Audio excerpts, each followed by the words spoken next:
Hi YouTube, welcome back to my channel Modifier. अब इस video में हम डिस्कस करेंगे बहुत सारे अपाचे ओनर्स परेशान है इस प्रॉब्लम से। मेरा बाइक का गियर शिफ्टिंग हार्ड हो गया है, क्या करूँ। बहुत सारे यूज़र्स ने, सब्सक्राइबर्स ने मुझे पूछा है, तो मुझे लगता है ये हमें डिस्कस करना चाहिए। वाइड स्प्रेड प्रॉब्लम है अपने बाइक में, तो इस वीडियो में हम डिस्कस करेंगे कि इस प्रॉब्लम का हार्ड गियर शिफ्टिंग इसका क्या कर सकते हैं, और मुझे लगता है थोड़ा सा सॉल्यूशन मुझे इसका मिला है, तो इस वीडियो में ये हम डिस्कस करते हैं।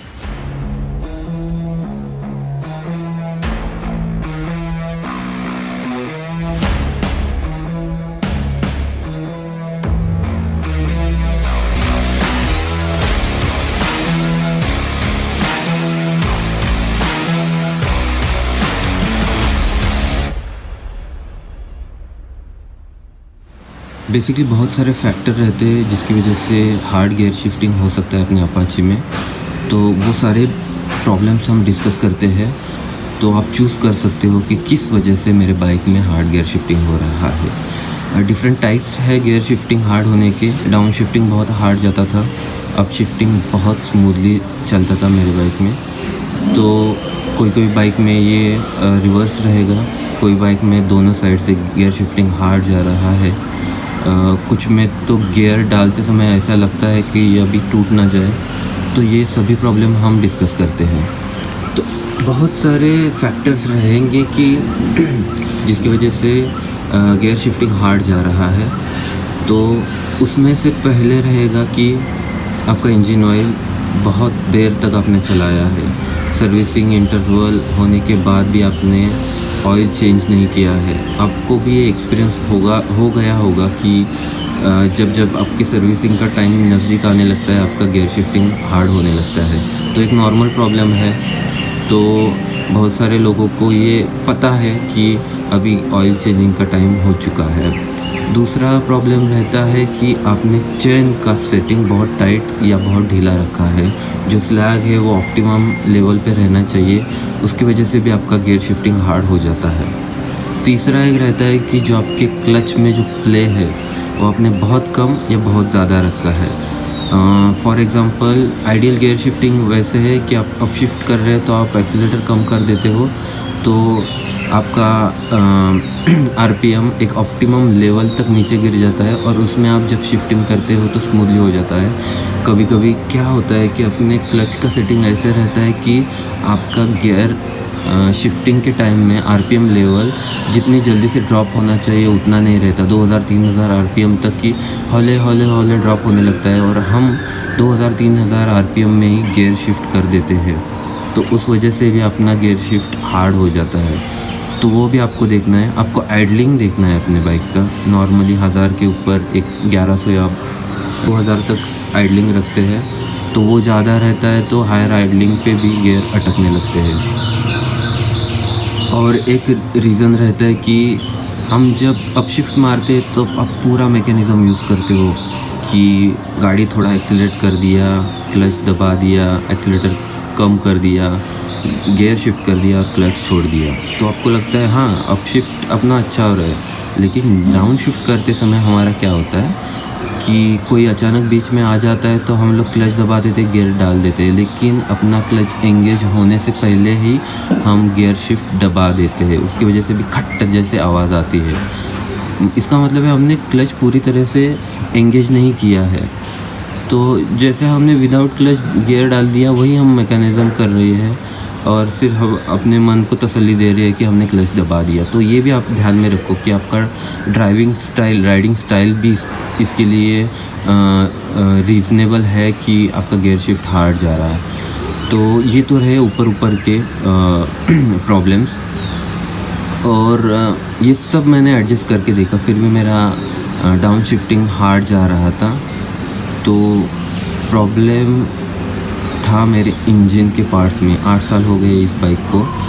तो थोड़ा सा रिसर्च करने के बाद मुझे पता चला कि गियर शिफ्टिंग के लिए 2-3 पार्ट्स रहते हैं, इंटरनल पार्ट्स इंजन में, जो आसानी से हम चेंज कर सकते हैं।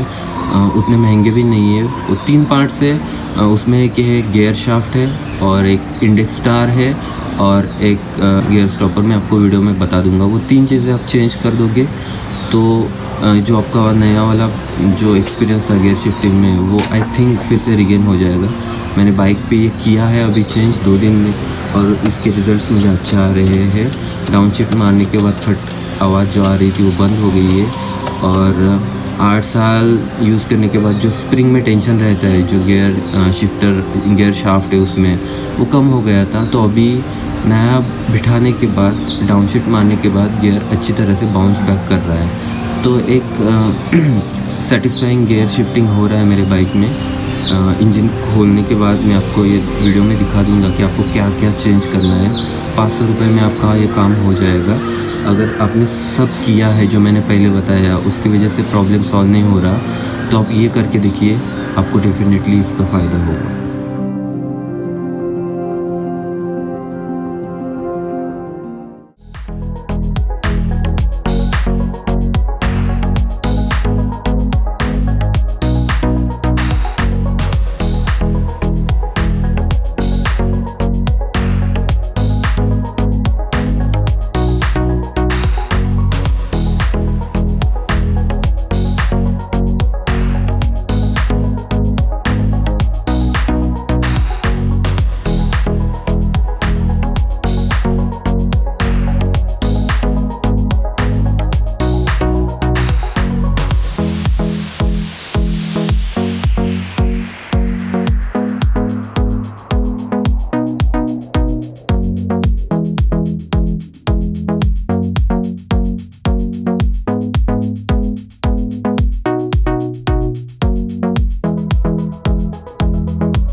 Over the time of period ये जो गियर स्टॉपर है इसमें थोड़ा सा प्ले आ जाता है। मेरे में प्ले नहीं है तो मैं यही यूज़ कर रहा हूँ।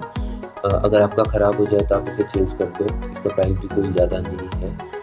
और जो गियर शाफ्ट है उसमें भी थोड़ा प्ले आ जाता है, स्प्रिंग का टेंशन कम हो जाता है, तो ये आप ज़रूर चेंज करना। और जो स्टार इंडेक्स है वो भी आपको चेंज करना पड़ेगा।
अच्छा लगा तो मेरे चैनल को सब्सक्राइब कीजिए, बेल आइकन को दबा दीजिए, तो आपको पता चलेगा कि मेरा नेक्स्ट वीडियो अपलोड हो चुका है। कमेंट्स में लिखिए आपको ये वीडियो अच्छी लग रही है या नहीं। इस लॉकडाउन पीरियड में मेरी तरफ से मैं पूरा ट्राई कर रहा हूँ। कुछ आपके पास आइडिया है तो मुझे प्लीज़ कमेंट में शेयर कीजिए। बहुत सारे सब्सक्राइबर ये कर रहे हैं और नए नए आइडियाज़ मुझे मिल रहे हैं, तो आई थिंक उस पर भी मैं वीडियो कर सकता हूँ। तो आपके दिमाग में कोई भी आइडिया हो और कुछ सवाल पूछना हो तो प्लीज़ कमेंट में आप मुझे लिखिए। मैं हर कमेंट को रिप्लाई देने की कोशिश करता हूँ। और stay home, stay safe, take care.